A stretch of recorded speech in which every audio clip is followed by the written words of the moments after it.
Ma, j'ai une question. Celui qui est un étranger, une étrangère, qui n'est pas né en Inde, est-ce que cette personne peut devenir un hindou ou une hindoue? Le royaume du Seigneur est vraiment merveilleux.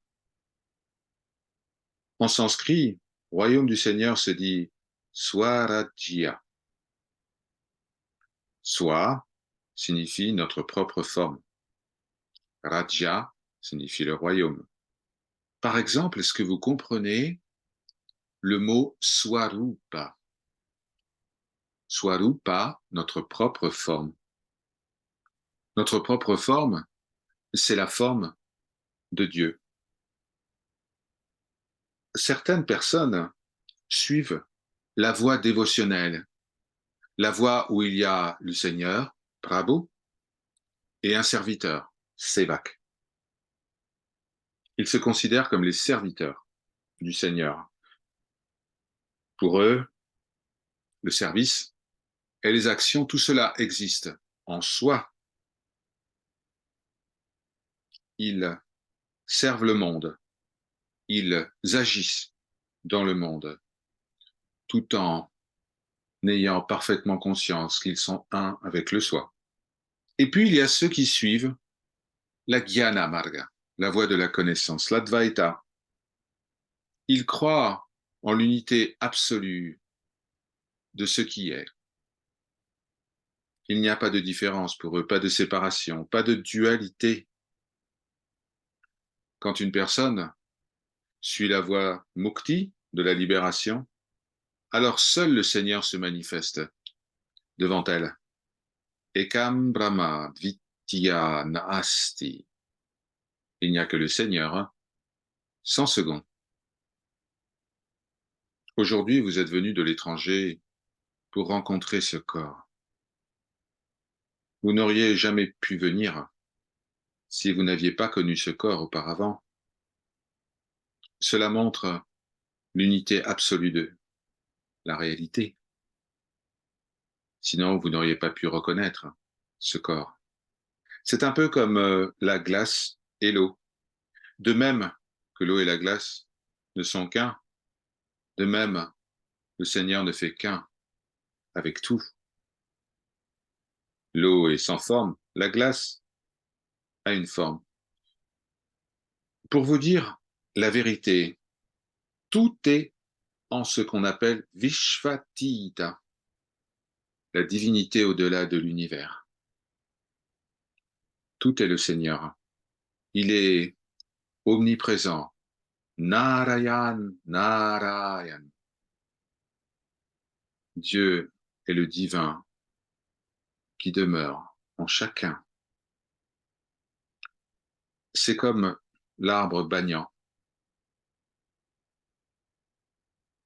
Sa petite graine contient un nouvel arbre gigantesque. Cette graine repose sur le sol, elle est presque invisible, et pourtant elle contient cet arbre immense. Encore une fois, une graine de banyan tombe sur le sol, et cela formera un nouvel arbre gigantesque. Ce corps vous donne juste un exemple. Le un est présent en tout, et tout est présent dans le un. Pourquoi est-il présent? Quelle est la raison? Tout est présent en tout, parce que Dieu est tout, et parce qu'il est présent partout. Où Dieu n'existe-t-il pas? Il est présent partout. Et quand il est, tout est. Ce corps a expliqué la même chose durant la session de ce matin. Kalpana Mahatra Jagat Shrishta. Le monde est la création de l'imagination du Seigneur.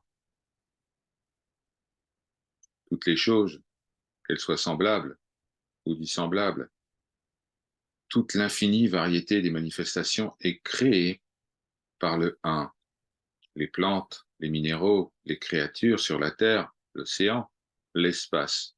Tout est la création du Un.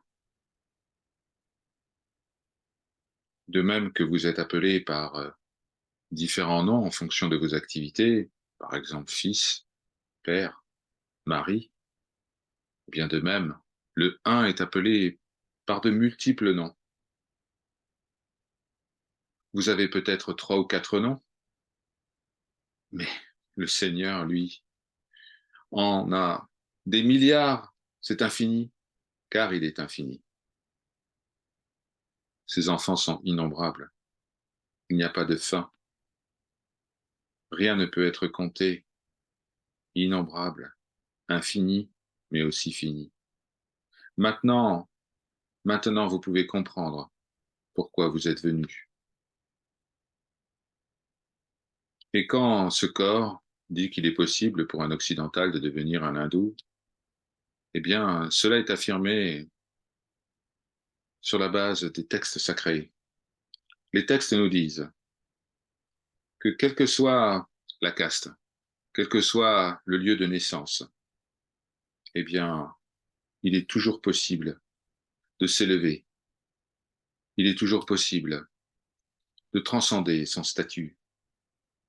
Regardez par exemple, Rishi Vishvamitra, le Gotri, l'ancêtre légendaire de la lignée des prêtres d'Ikshita. Eh bien, Vishvamitra a atteint ce qu'on appelle Brahmanadva, c'est-à-dire le statut d'un brahmine, alors qu'il était un guerrier, un kshatriya de naissance. Mais ce que nous devons comprendre ici, c'est que cette, cette nouvelle nature de Brahmanadva, cette nature de brahmine, a été obtenue par lui, en lui, par la pratique et le service. Et qu'est-ce qu'un brahmine?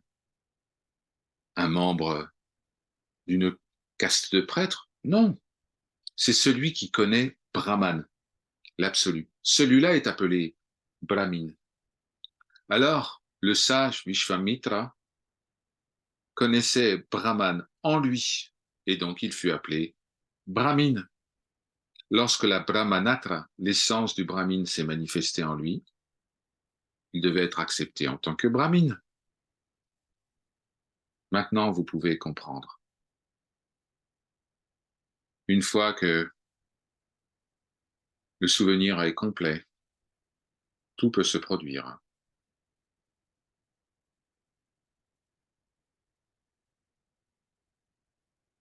Vous avez posé une question. Est-ce qu'une personne qui est née à l'étranger ou d'une caste sociale peut joindre un autre pays, une autre caste? Eh bien, cela dépend des qualités de la personne et de son état. S'il a ses qualifications et s'il a atteint cet état, par exemple de brahmine, il peut parfaitement se trouver, s'insérer dans un autre groupe social, un jati. Mais il doit avoir toutes les caractéristiques de cette catégorie. En avoir quelques-unes seulement ne suffira pas. Il doit atteindre cet état également. Il y a une chose, en ce qui concerne la possibilité de devenir un hindou, il faut suivre ce qui a été défini par les Écritures.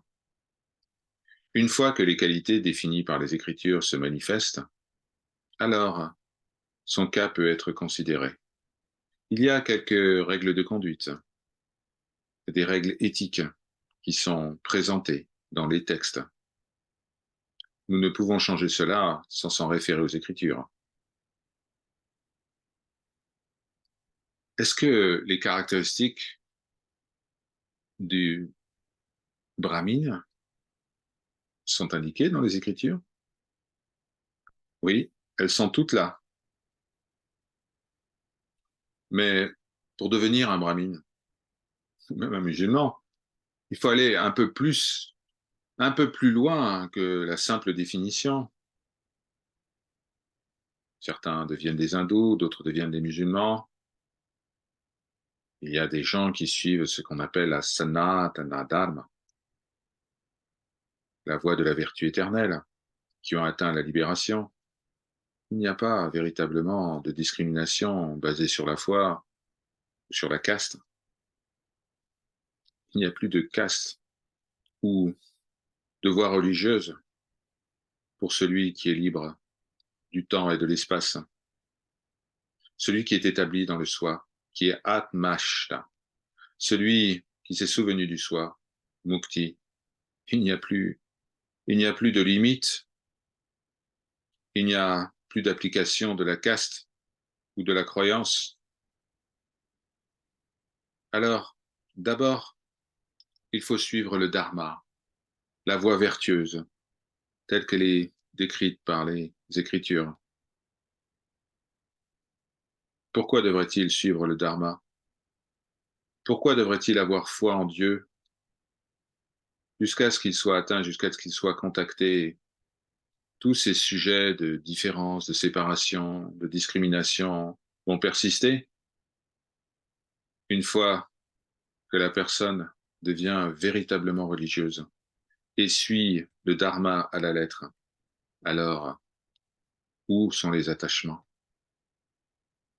Il ne voit, il ne perçoit que le un, et alors il n'y a plus de question de différenciation, de séparation. La libération met fin à toutes les distinctions.